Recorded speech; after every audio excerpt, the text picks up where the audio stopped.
പതിനായിരക്കണക്കിന് വ്യക്തികൾ കാണുന്ന ഒരു വളരെയധികം തെറ്റിദ്ധാരണകൾ ഉണ്ടാക്കുന്ന ജ്യോതിഷ പ്രവചനം യൂട്യൂബിൽ കസറി വൈറലാവുന്ന പോലെ പോകുന്നുണ്ട്.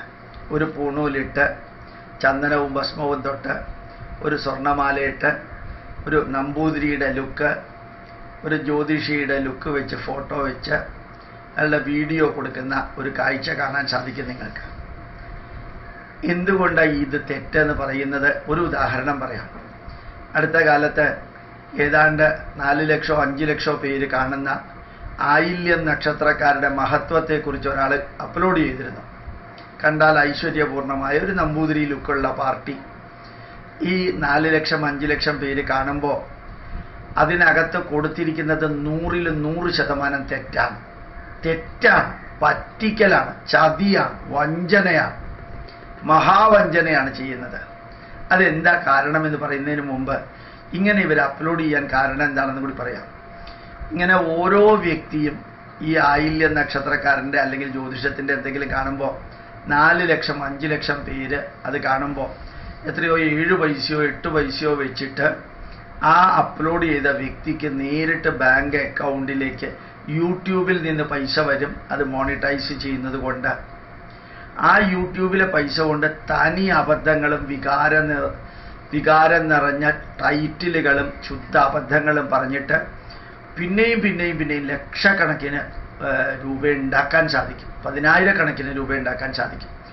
അങ്ങനെ ഒരു കച്ചവടമാണ് ഈ ജ്യോതിഷത്തിൻ്റെ പേരിൽ പൂണൂലിട്ട് നെറ്റിയിൽ ചന്ദനം തൊട്ട് ഭസ്മം തൊട്ട് കുറേ ബ്രാഹ്മണ്യത്തിൻ്റെ ലുക്ക് കാണിച്ചുകൊണ്ട് ചെയ്യുന്നത്. ഇനി ഞാൻ പറയാം ഇത് എന്തുകൊണ്ടാണ് തെറ്റ് എന്ന് പറയുന്നത്. വേണമെന്നുള്ളവരെടുത്താൽ മതി, പക്ഷെ നിങ്ങൾ എടുക്കണം. നിങ്ങളെ ചതിക്കുന്നതാണിത്. ആയില്യ നക്ഷത്രക്കാരന് എന്തൊക്കെ യോഗങ്ങൾ ആ ടൈറ്റിലിൽ കൊടുത്തിരിക്കുന്നതെന്നറിയാമോ? ഈ ആയില്യ നക്ഷത്രം എന്ന് പറയുന്നത് 27 നക്ഷത്രമുള്ളതിൽ ഒരു നക്ഷത്രമാണ് ആയില്യം. ചന്ദ്രൻ കർക്കിടക രാശിയിൽ വരുമ്പോഴാണ് ആയില്യ നക്ഷത്രം വരിക. ആ ആയില്യ നക്ഷത്രം എന്ന് പറയുന്നത് നിങ്ങൾ നോക്കുക, 27 നക്ഷത്രം ആണ്, അതിലെ ഒന്നാണ് ആയില്യം. ഒരു വർഷം എത്ര ദിവസമുണ്ട്? 365 ദിവസം. ഈ 365 ദിവസത്തിൽ എത്ര ആയില്യം വരും? 365 ഡിവൈഡഡ് ബൈ 27. ഏതാണ്ട് 13 ആയില്യം വരും. ചിലപ്പോൾ ഒന്ന് കൂടിയെന്ന് വരും. 13 ആയില്യ നക്ഷത്രം വരും. ചന്ദ്രൻ കർക്കിടക രാശിയിൽ ഇരിക്കുമ്പോഴാണ് ആയില്യ നക്ഷത്രം വരിക. ഈ ചന്ദ്രൻ കർക്കിടക രാശിയിൽ ചിങ്ങമാസത്തിൽ വന്നു എന്ന് വിചാരിക്കുക. അപ്പോൾ ഈ ചിങ്ങമാസത്തിലെ ആയില്യം എന്ന് പറയുമ്പോൾ സൂര്യൻ ചിങ്ങം രാശിയിലാണ്. ബാക്കി എല്ലാ ഗ്രഹങ്ങളും എവിടേക്കാണ് നിൽക്കുന്നത്? ജസ്റ്റ് ചന്ദ്രനെ മാത്രം നോക്കിയിട്ട് വികൃതമായ അബദ്ധജടിലമായ പ്രഡിക്ഷനാണ് നടത്തുന്നത്. കർക്കിടക മാസത്തിൽ ആയില്യ നക്ഷത്രം വന്നു എന്ന് വിചാരിക്കാം. അപ്പോൾ സൂര്യനും ചന്ദ്രനും ഒരേ ലാറ്റിറ്റ്യൂഡ് ലോഞ്ചിറ്റ്യൂഡിലാണ്, ഒരേ രാശിയിൽ വരുന്നു. അപ്പം എന്താ സംഭവിക്കുക? കർത്തവാവാണ്. മാനസികമായിട്ട് പോലും അബ്നോർമാലിറ്റി, ടിമിഡ്, ഭയം, അപകർഷതാ ബോധമൊക്കെ ഉള്ള ഒരു വ്യക്തിത്വമായിരിക്കും കർത്തവാവിന് ഒരാൾ ജനിക്കുകയാണെങ്കിൽ സംഭവിക്കുന്നത്. എന്നാണ് ജനറൽ. അത് ജനറലാണ്. പക്ഷെ ബാക്കിയുള്ള എല്ലാ ഗ്രഹങ്ങളുടെയും സ്ഥാനങ്ങളും ദൃഷ്ടിയും യോഗവും എല്ലാം നോക്കണം. ചന്ദ്രനെ മാത്രം നോക്കിയിട്ട് ആയില്യ നക്ഷത്രത്തെ പ്രഡിക്റ്റ് ചെയ്ത വ്യക്തി ചെയ്ത അബദ്ധം. കർക്കിടക മാസത്തിലെ ആയില്യം അതുപോലെയല്ല 9 ഗ്രഹങ്ങളുടെ അവസ്ഥ. ചിങ്ങമാസത്തിലെ ആയില്യത്തിന്, കന്നിമാസത്തിലെ ആയില്യത്തിന് തികച്ചും വ്യത്യസ്തമായിട്ടുള്ള വേറൊരു കോമ്പിനേഷനാണ്. തുലാമാസത്തിലെ, വൃശ്ചിക മാസത്തിലെ, ധനുമാസത്തിലെ, മകരം, കുംഭം, മീനം, മേടം, ഇടവം മാസങ്ങളിൽ ഈ ആയില്യ നക്ഷത്രത്തിൽ ചന്ദ്രൻ മാത്രമേ കർക്കിടക രാശിയിൽ ആയില്യ നക്ഷത്രത്തിൻ്റെ കോൺസ്റ്റലേഷനിലുള്ളൂ. ബാക്കി നക്ഷത്രങ്ങളെല്ലാം, നക്ഷത്രങ്ങളല്ല ഗ്രഹങ്ങളെല്ലാം മാറുകയാണ്.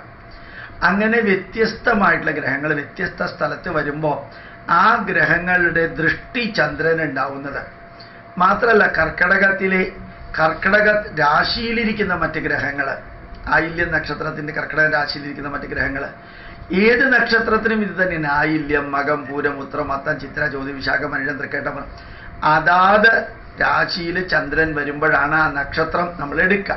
2.25 നക്ഷത്രമാണ് അശ്വതി ഭരണി കാർത്തിക കാല് മേടം രാശിയിലാണ്. അതുപോലെ തന്നെ അശ്വതി ഭരണി കാർത്തിക മുക്കാല്, അശ്വതി ഭരണി കാർത്തിക രോഹിണി മകീര്യം അര, അതാണ് ഇടവം രാശിയിൽ വരിക. അങ്ങനെ 2.25 നക്ഷത്രം വെച്ചിട്ട് 12 രാശിയിൽ വരുമ്പോഴാണ് 27 നക്ഷത്രം വരുന്നത്. ഏത് നക്ഷത്രത്തെക്കുറിച്ച് ഇങ്ങനെ പ്രഡിക്റ്റ് ചെയ്താലും ആ രാശിയിൽ ചന്ദ്രൻ വരുമ്പോഴാണ് ആ നക്ഷത്രം വരുന്നത്. ആ രാശിയിൽ ചന്ദ്രൻ മാത്രം നോക്കിയിട്ടാണ് ഇവർ പ്രഡിക്റ്റ് ചെയ്യുന്നത്. ബാക്കിയുള്ള ഗ്രഹങ്ങളെ നോക്കണ്ടേ, ലഗ്നം നോക്കണ്ടേ, ലഗ്നം ഏത് ഭാവത്തിലാണ് വരുന്നത്, ലഗ്നാധിപൻ 1 വരുമ്പോഴത്തേക്കും ആ ലഗ്നാധിപൻ എവിടെ വരുന്നു, ലഗ്നത്തിൽ നിന്നാണ് രാശി നമ്മൾ ഭാവം കണക്കാക്കുക. ആ ഭാവത്തിൽ നിന്ന് എത്രാം ഭാവത്തിലാണ് ആയില്യ നക്ഷത്രത്തിലെ ചന്ദ്രൻ വരിക എന്നറിയണ്ടേ.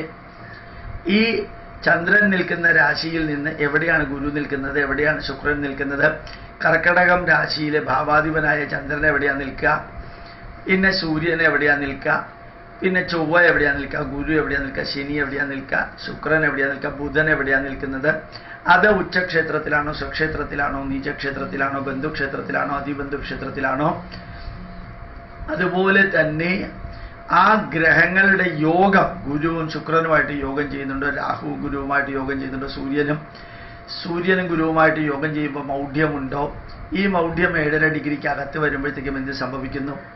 ചൊവ്വ ഉച്ചക്ഷേത്രത്തിൽ മകരൻ രാശിയിലാണോ, നീചക്ഷേത്രത്തിൽ കർക്കിടകൻ രാശിയിലാണോ, ബുധൻ എവിടെയാണ്, സ്വക്ഷേത്രത്തിലാണോ, ബന്ധുക്ഷേത്രത്തിലാണോ, അവരുമായിട്ട് യോഗം ചെയ്യുന്നത് ആരാണ്. മറ്റ് ഗ്രഹങ്ങൾ ചന്ദ്രന് ദൃഷ്ടി കൊടുക്കുന്നുണ്ടോ, അല്ലെങ്കിൽ ഭാവാധിപന് ദൃഷ്ടി കൊടുക്കുന്നുണ്ടോ, അല്ലെങ്കിൽ യോഗം ചെയ്യുന്നുണ്ടോ, ഇങ്ങനെയുള്ള എത്ര കാര്യങ്ങൾ നോക്കിയിട്ട് വേണം ഒരു നക്ഷത്രത്തിൻ്റെ മഹത്വം പറയാനായിട്ട്. ഞാൻ ആയില്യ നക്ഷത്രം കർക്കിടക രാശിയിലെന്ന് പറഞ്ഞൊന്ന് വിചാരിച്ചാൽ മതി.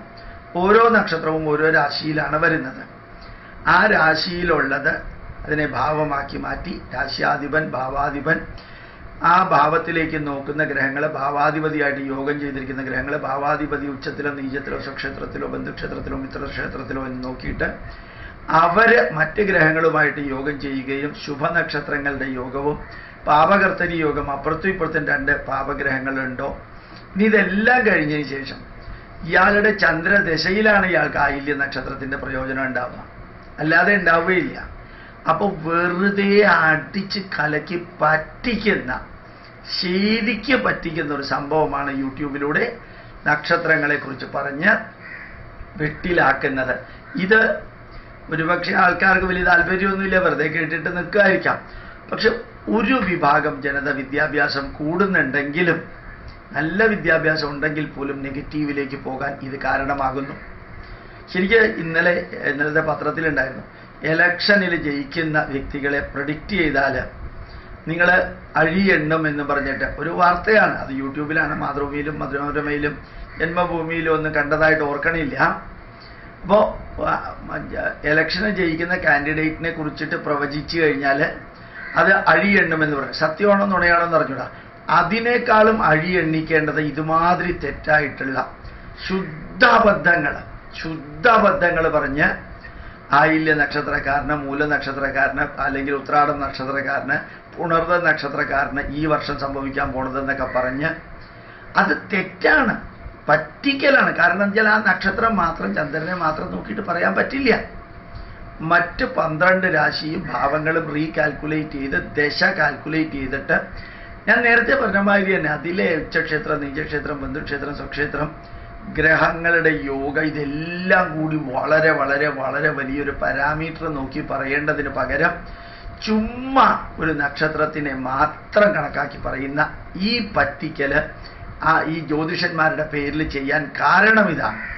കാരണം അവരിത് അപ്ലോഡ് ചെയ്ത് വികാരത്തിൻ്റെ പുറത്ത് എനിക്ക് എന്ത് സംഭവിക്കും ജ്യോതിഷത്തിലെന്ന് അറിഞ്ഞാൽ കൊള്ളാം എന്ന് പറഞ്ഞ് ഇത് യൂട്യൂബിൽ കാണുന്നവർ ഓരോ പ്രാവശ്യം കാണുമ്പോഴും ആ വ്യക്തിക്ക് 7 പൈസ വെച്ച് നിങ്ങൾ കാണുകയാണെങ്കിൽ 7 6 പൈസയാണ് നിങ്ങൾ കാണുന്നത്. ഒരു 10,000 പേര് കണ്ടു കഴിഞ്ഞാൽ എത്രയായി? 60,000 പൈസയായി. 60,000 പൈസ 600 രൂപയായി. അങ്ങനെ 1,00,000 പേര് കണ്ടു കഴിഞ്ഞാൽ 6,000 രൂപയായി. അതിങ്ങനെ കിട്ടിക്കൊണ്ടേയിരിക്കുകയാണ് അവർക്ക്. വെറുതെ ഇരിക്കും. ഇങ്ങനെ 5-6 എണ്ണം അപ്ലോഡ് ചെയ്ത് കഴിഞ്ഞാൽ ഓരോന്നിന്ന് 6,000 7,000 8,000 രൂപ വെച്ച് ഓരോ മാസം കിട്ടിക്കൊണ്ടിരിക്കുക. കണ്ടവർ തന്നെ വീണ്ടും കാണാറുണ്ട്. ഇങ്ങനെയൊക്കെ കൂടി നിങ്ങൾ ആലോചിച്ച് നിങ്ങൾ ഈ പറ്റിക്കലിന് വിധേയമാവരുതെന്ന് പറയുന്നു. പ്രണാമം.